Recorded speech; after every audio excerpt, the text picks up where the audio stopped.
நாமக்கல்லில் அதிமுகவினர் செய்த சம்பவத்தை பார்த்திருந்தால் ஆக படிச்சு சொன்னட கேட்டீங்களா என அன்பில் மகேஷ் ஸ்டைலில் அழுது புலம்பியிருப்பார் ஸ்டாலின். அதிமுக தொண்டர்கள் தீய சக்தி திமுகவிற்கு அப்படி ஒரு அதிர்ச்சி வைத்தியத்தை கொடுத்திருக்கிறார்கள்.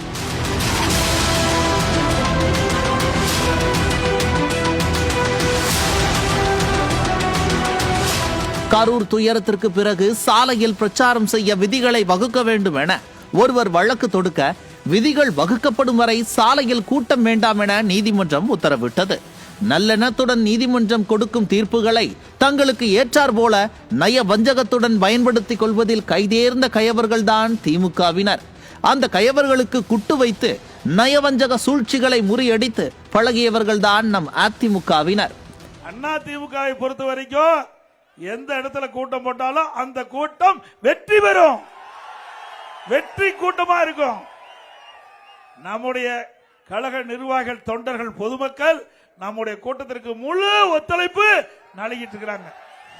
நீதிமன்ற தீர்ப்பை காரணம் காட்டி புரட்சி தமிழரின் எழுச்சி பயணத்திற்கு தடை போட்டு விடலாம், இத்தோடு முடித்து விடலாம் என நினைத்தவர்களுக்கு ஷாக் ட்ரீட்மெண்ட் கொடுத்திருக்கிறார்கள் அதிமுக தொண்டர்கள். இது பொதுக்கூட்டமா இல்லை மாநாடா என்று கேட்கின்ற அளவிற்கு பெரும் எழுச்சியோடு கூட்டத்தை நடத்தி காட்டியிருக்கிறார்கள். சிலரை போல மாவட்டத்திற்கு ஒரு கூட்டம் இல்லை, பக்கத்து மாவட்டத்தில் இருந்து ஆட்களை அழைத்து வரவில்லை, தொகுதிக்கு ஒரு கூட்டம், அதுவே மாநாடு போல நடக்கிறது. சாலையில் நடந்தால் ஆம்புலன்ஸ் விடலாம், மின்சாரத்தை துண்டிக்கலாம்.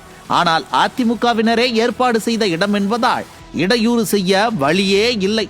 பாவம், இப்போது ஊப்பிகள் ஏட்டையா பொதுக்கூட்டத்துக்கு பெர்மிஷன் வாங்கிட்டு மாநாடு நடத்துறாங்க ஏட்டையா, ஏதாவது பண்ணுங்க ஏட்டையா என ஏவல் துறையிடம் கெஞ்சு கொண்டிருப்பதாக தகவல். தமிழக மக்களும் மாற்றத்தை நோக்கி காத்திருக்கும் இளைஞர்களும், எதிர்காலம் சிறப்பாக வேண்டுமென இயங்கும் இளம் பெண்களும், பாதுகாப்பு வேண்டுமென துடிக்கும் பெற்றோர்களும், கல்வி கனவோடு காத்திருக்கும் மாணவர்களும் ஒன்றை புரிந்து கொள்ள வேண்டும். திமுகவுக்கும் எங்களுக்கும் தான் போட்டி என யார் வேண்டுமானாலும் வாய்ப்பந்தல் போடலாம். ஆனால் தீய சக்தியின் கொட்டத்தை அடக்க, சூழ்ச்சிகளை முறியடிக்க, பொய்களை புட்டு வைக்க, ரவுடிசத்தை நேருக்கு நேர் நின்று எதிர்கொள்ள புரட்சி தலைவரின் தொண்டர்களால் மட்டுமே அது முடியும். அம்மாவின் பிள்ளைகளால் மட்டுமே அது முடியும். புரட்சி தமிழரின் தோழர்களால் மட்டுமே அது முடியும். இருளை விரட்ட இரட்டை இலையால் மட்டுமே முடியும். மன்னராட்சிக்கு முடிவு கட்ட சுயாட்சியை, சுயமரியாதையை போதித்த அண்ணாவின் உருவம் தாங்கிய அதிமுக கொடியால் மட்டுமே அது முடியும்.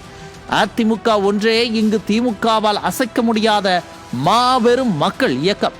அதை மீண்டும் ஒருமுறை திமுகவின் சூழ்ச்சியை முறியடித்து உறுதி செய்திருக்கிறார்கள் நமது நாமக்கல் மாவட்ட அதிமுக தொண்டர்கள்.